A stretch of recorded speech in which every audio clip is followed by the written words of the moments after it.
السلام علیکم ورحمۃ اللہ وبرکاتہ۔ الحمد للہ رب العالمین والصلاة والسلام علی رسولہ الامین، اما بعد۔ اعوذ باللہ من الشیطان الرجیم، بسم اللہ الرحمن الرحیم۔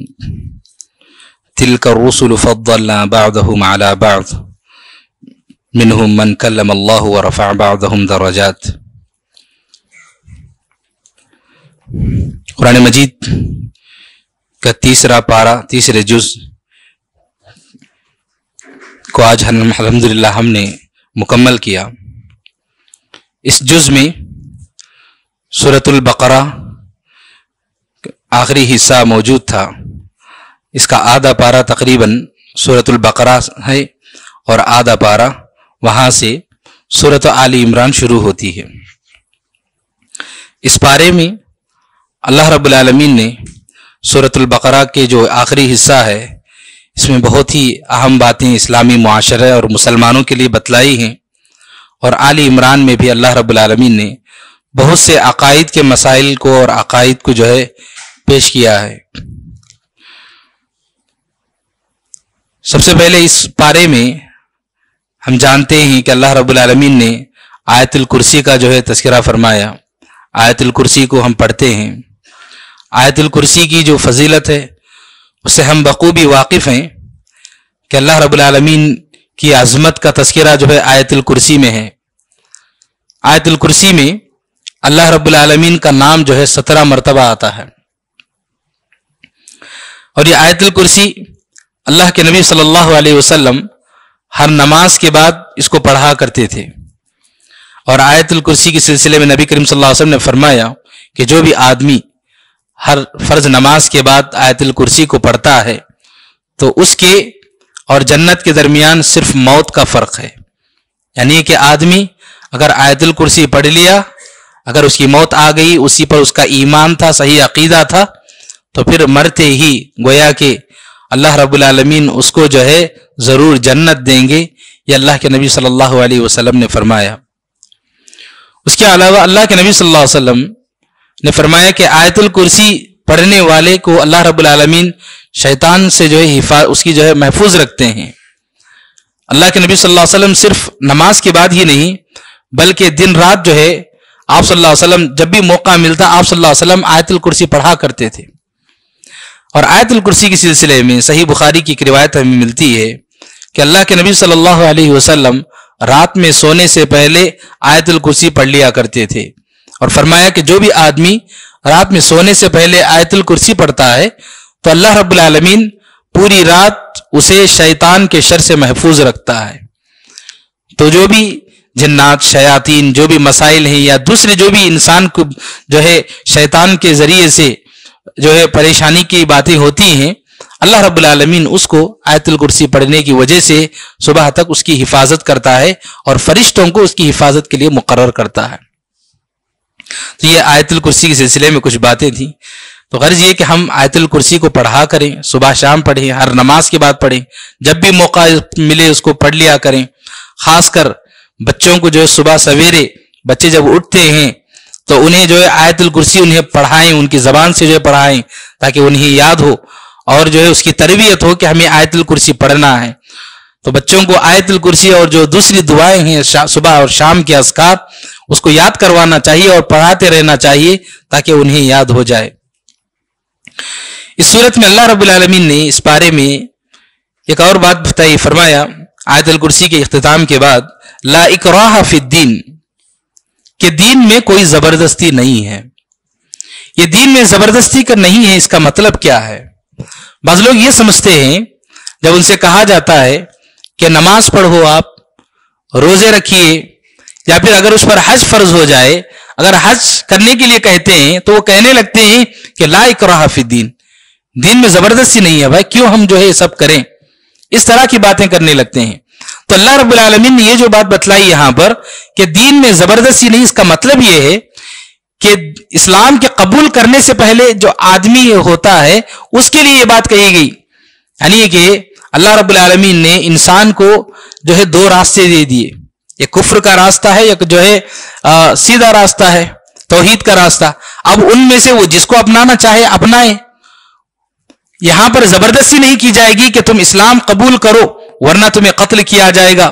زبردستی نہیں کی جائے گی، تمہاری مرضی. اگر تم کفر کو اپناؤ گے تو جہنم کو چلے جاؤ گے، اگر توحید کو اپناؤ گے تو جنت کو چلے جاؤ گے، لیکن تمہیں زبردستی نہیں کی جائے گی دنیا میں. یہ اللہ رب العالمین نے اس آیت میں بتلایا. لیکن جب کوئی آدمی اسلام قبول کرتا ہے، وہ مسلمان ہو جاتا ہے، تو پھر اسلام کے جو تقاضے ہیں، اسلام کی جو کنڈیشنز ہیں، اسلام کی جو شروط ہیں، اسلام کی جو عبادات ہوتی ہیں، ان سب کو اسے جو ہے فالو کرنا پڑے گا. وہ یہ نہیں کہہ سکتا کہ نہیں دین میں زبردستی نہیں ہے. تو اس طرح کی باتیں، یہ سب باتیں غلط ہیں. اس طرح کی باتیں نہیں کرنا چاہیے. بلکہ اگر کوئی آدمی اللہ رب العالمین کی یا پھر دین کی کسی بڑے مسئلے کی جو ہے اگر وہاں پر انکار کرتا ہے، دین کا کوئی بڑا مسئلہ ہے، کوئی بڑی عبادت ہے، نماز ہے، روزہ ہے، حج ہے، یا پھر قرآن ہے، اس طرح جو بڑے بڑے امور ہیں دین کے، اگر کسی ایک امر کا انکار کرتا ہے کہ میں مانوں گا نہیں اس کو، میں کروں گا نہیں اس کو، میں کیوں کروں اس چیز کو، نماز میں کیوں پڑھوں، کیوں میں حج کروں، میں نہیں کروں گا، روزہ میں کیوں رکھوں، میں روزہ نہیں رکھوں گا، اگر انکار کرتا ہے تو علماء نے بتلایا کہ وہ کافر ہو سکتا ہے. تو غرض یہ کہ آدمی کو احتیاط جو ہے کرنا چاہیے دین کے معاملے میں. جب مسلمان آدمی ہو جاتا ہے تو پھر اس کو کوئی آپشن نہیں ہوتا ہے، اس کو جو ہے اسلامی تعلیمات کے مطابق مکمل طور پر جو ہے عمل کرنا ہوگا. پھر اس کے بعد اللہ رب العالمین نے یہاں پر ابراہیم علیہ الصلاۃ والسلام اور نمرود کے درمیان جو بات چیت ہوئی تھی، جو کچھ واقعہ پیش آیا، اللہ رب العالمین نے اس کا تذکرہ فرمایا کہ ابراہیم علیہ الصلاۃ والسلام نے جب بتوں کو توڑا مشرکین کے، تو ابراہیم علیہ الصلاۃ والسلام کو نمرود کے دربار میں، بادشاہ کے دربار میں پیش کیا گیا. تو دربار میں نمرود نے کہا کہ ابراہیم، آپ کا جو عقیدہ ہے آپ اپنے عقیدے کو پیش کیجئے، آپ جس رب کو مانتے ہیں اس رب کا تعارف کروائیے آپ. تو ابراہیم علیہ الصلاۃ والسلام نے کہا کہ میرا رب وہ ہے جو زندگی اور موت کا مالک ہے. تو اس نے کہا کہ اپنے قوم سے، اپنے لوگوں سے اس نے کہا، بادشاہ نے، نمرود نے، تو وہ تو میں بھی ہوں، میں بھی زندگی اور موت کا مالک ہوں لوگوں کا. ابراہیم علیہ الصلاۃ والسلام نے سمجھ لیا کہ اس کی عقل تھوڑی سی موٹی ہے، اس کو دوسرے انداز سے سمجھانا پڑے گا.